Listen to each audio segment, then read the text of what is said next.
asking you the more fucks I tried to get. I'm over my fuck budget and now in fucking debt. Hello, welcome to the next part of the DFL podcast featuring Dave from D-Boss Firearms. That's Dave. I'm Justin. Keith's over there. No big deal. The DFL podcast has one rule, as usual. If you don't like what we're talking about, Keith, what's the rule? Don't fucking listen. Don't fucking listen. Welcome back to the DFL podcast. Of course. Yeah. So now they're like best friends. They text back and forth all the time. Excellent. Yeah. I want to get down there and take some classes and go through their different scenes and, keep up on training. Right. Absolutely. It's a fantastic resource. So we can get you, as far as our classes and training, we can get you, through the door. And then we get you set up with USCCA, and then you can be a member, and then you can take advantage of all the courses and classes and training they have. Well, with the guy I hunt with, we've been talking about getting down there and going through their programs for different home invasion.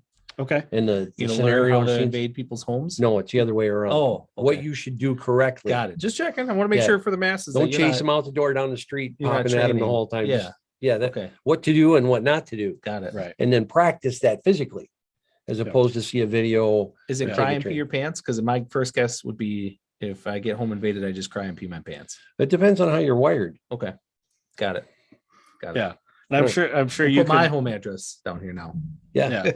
Because you're in control of all that. Yeah. What's really nice, USCCA, like they'll define the lines for you. And everybody that comes to our classes, they ask the cliche questions.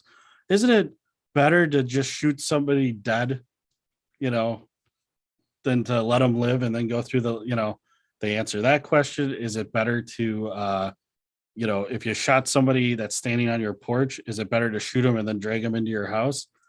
No, we get asked that every single I don't doubt it. All the So- classes I went through, I heard that too. It's like, no, Yeah. that's just dumb. Yeah.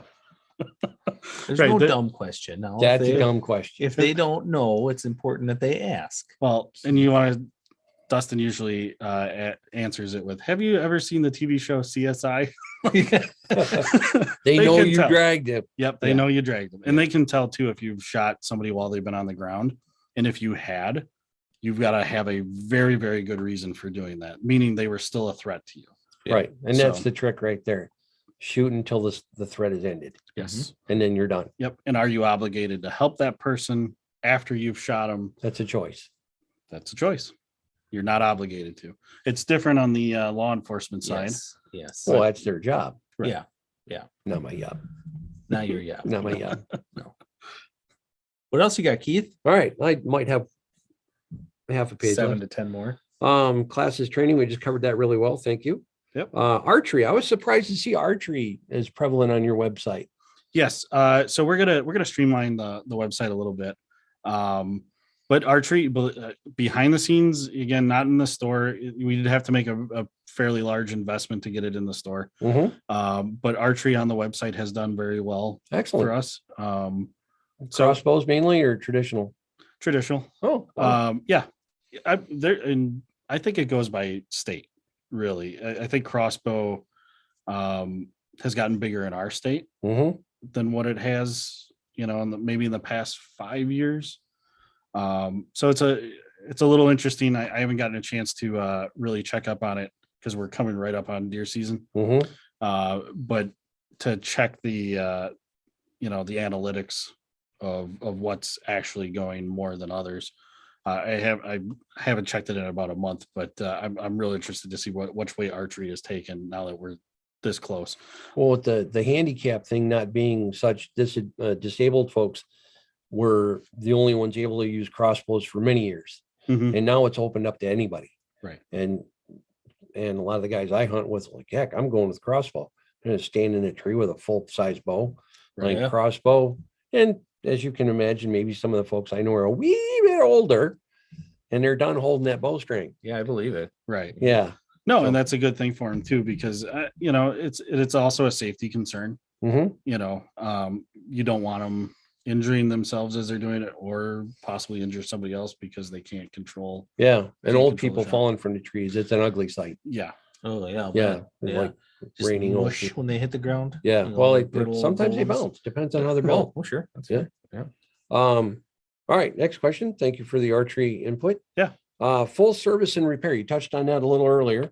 Right. So Um, our gunsmithing is limited to bench top only. Okay. If we were to go to, CNC and milling and, barrel threading, the ATF requires us to have a manufacturing FFL, Mhm. and there's different levels of FFLs. So for people that don't know, that's a federal firearms license. I didn't know. I knew that. Yep. Which is not the easiest thing to obtain.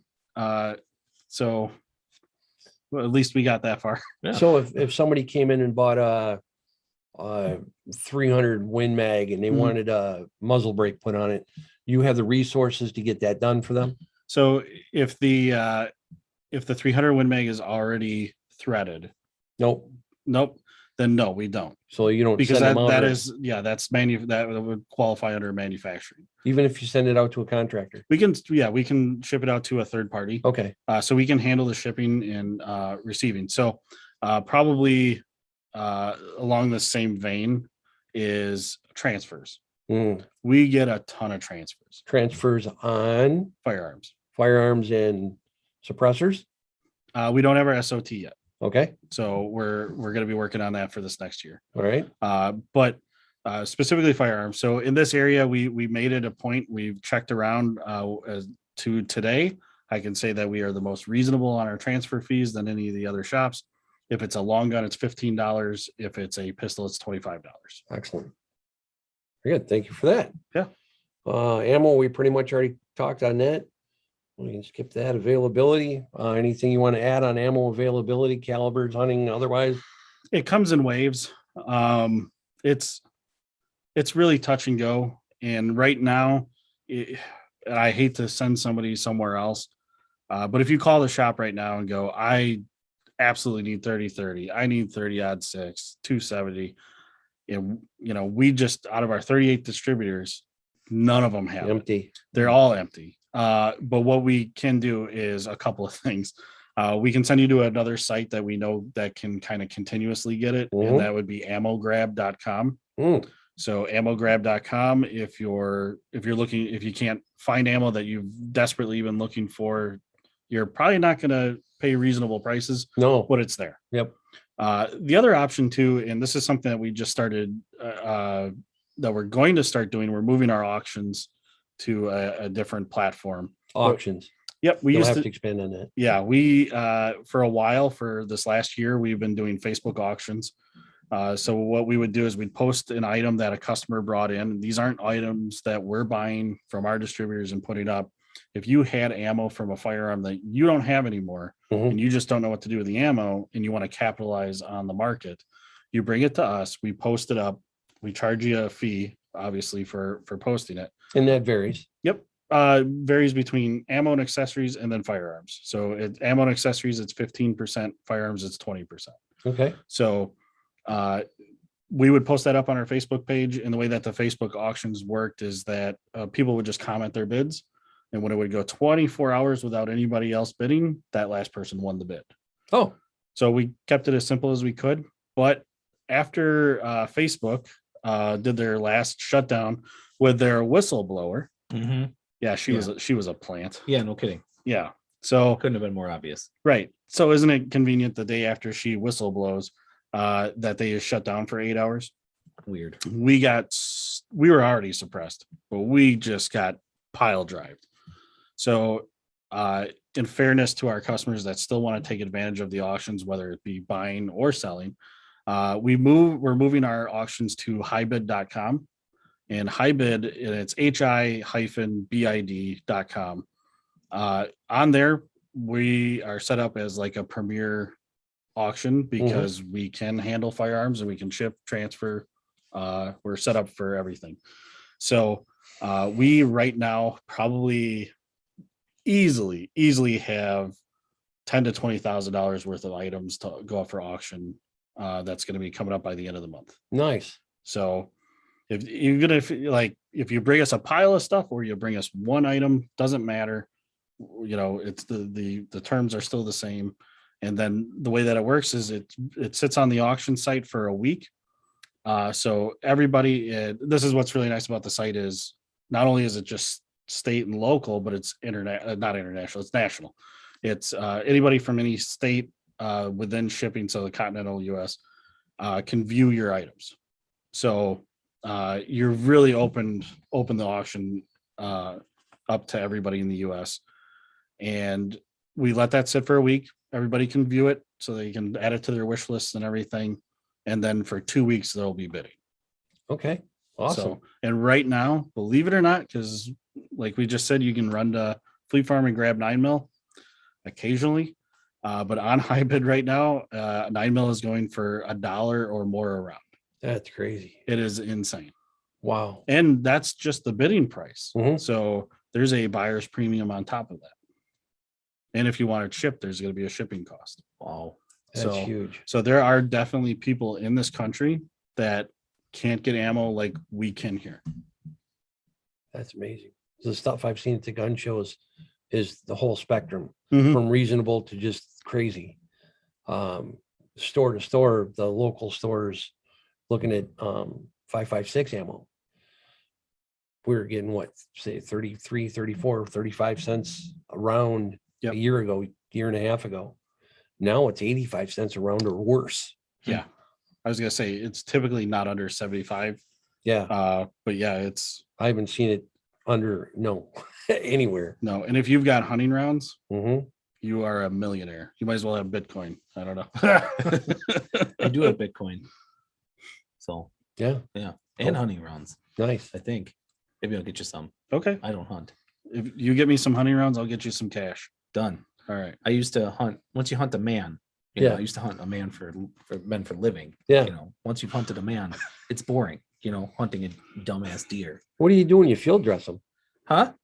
You put your knee underneath their neck, farther down, Yeah. where you're not choking them. And then you put cuffs on them, pick them up, and then you put them in a car and you take them to a facility. All right. So you don't finish them off. No, they take care of that there. Oh, okay. Well, the rest of the guys that are The in there take care of processing. it. Yeah, they Okay. take care of cleaning them out.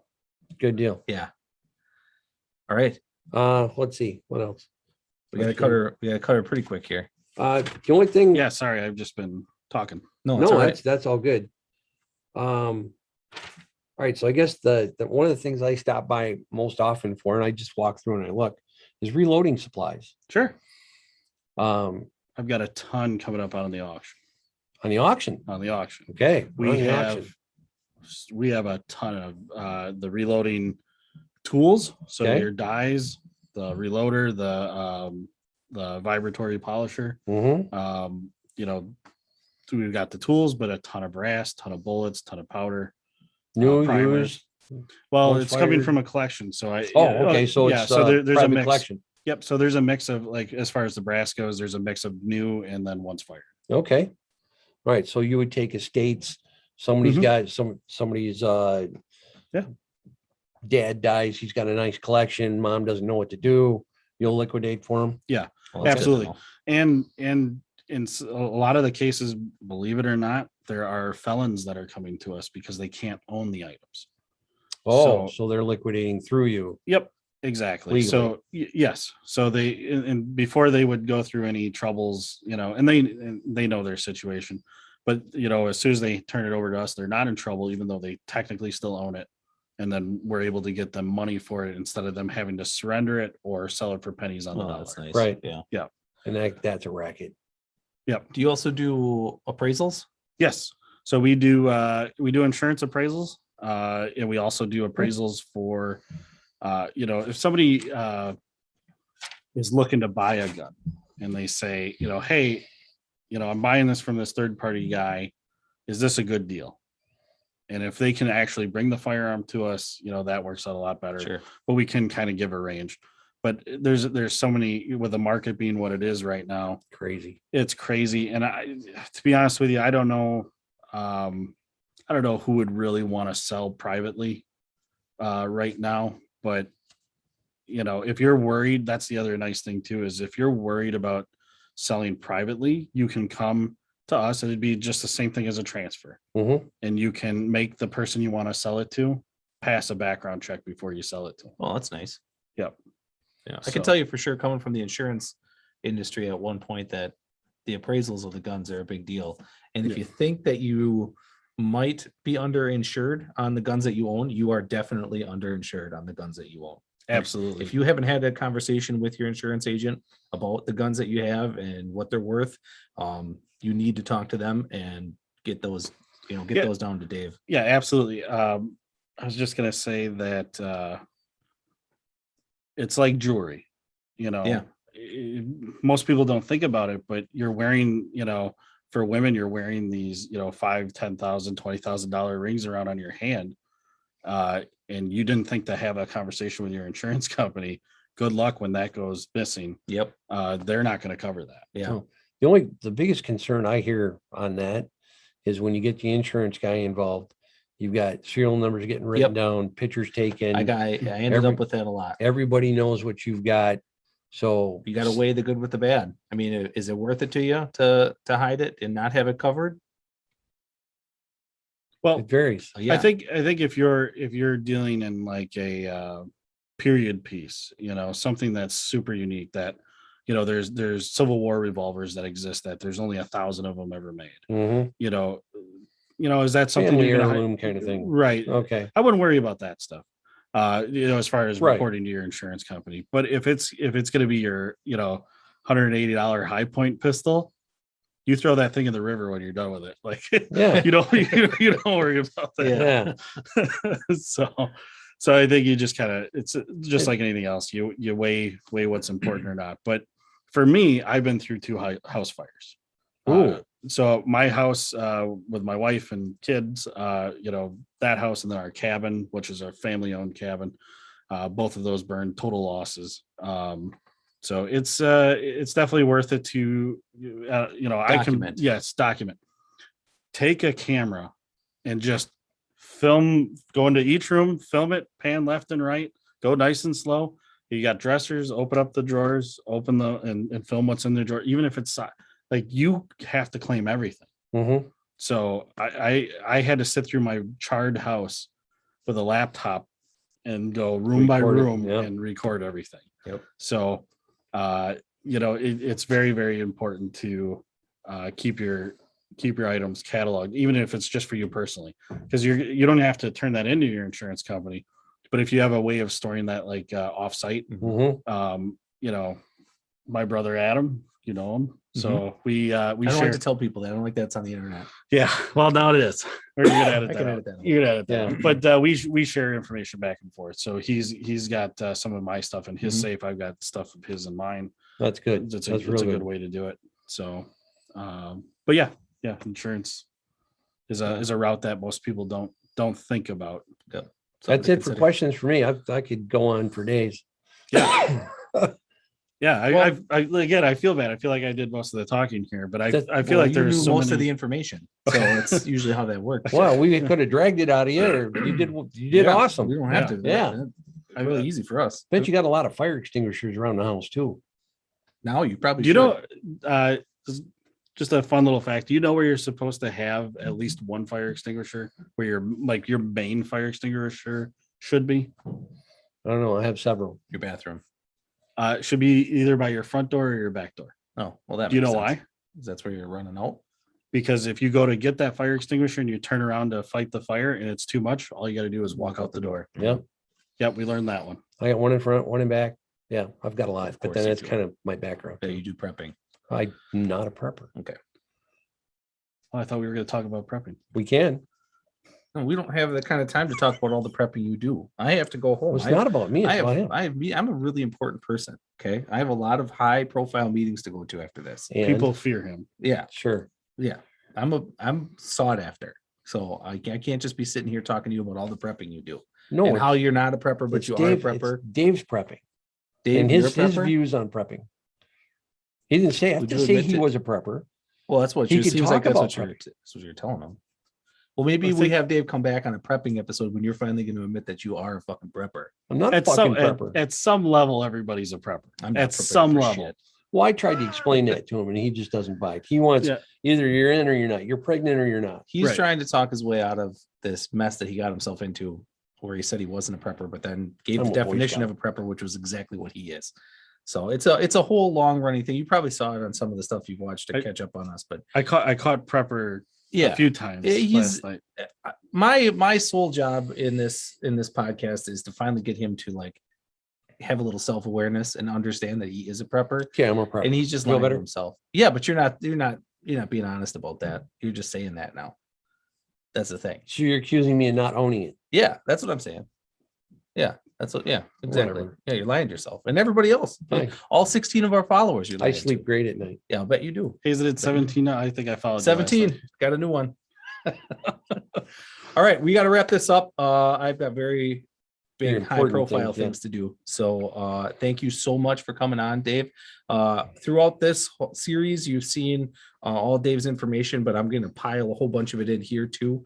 If you get a chance, stop down to D-Boss Firearms. It's a really fun place to stop down and just BS. I usually like to stop down there once or twice a month just to see how everybody's doing. And or like once or twice a week. Yeah. Okay, great. I got to cut that out now because my boss will see this. Jeez.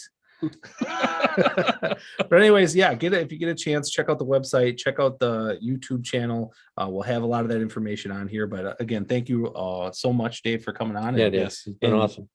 Pouring your information. Thank you for having me. We appreciate it. We appreciate it a lot. Yeah, a lot of fun. So that's goodbye from the DFL podcast. And I could say if you don't like it, don't fucking listen, but you already listened this far. So yeah, if you're this far, you're all in. All right. Peace. I tried to get. I'm over my fuck bunch, it's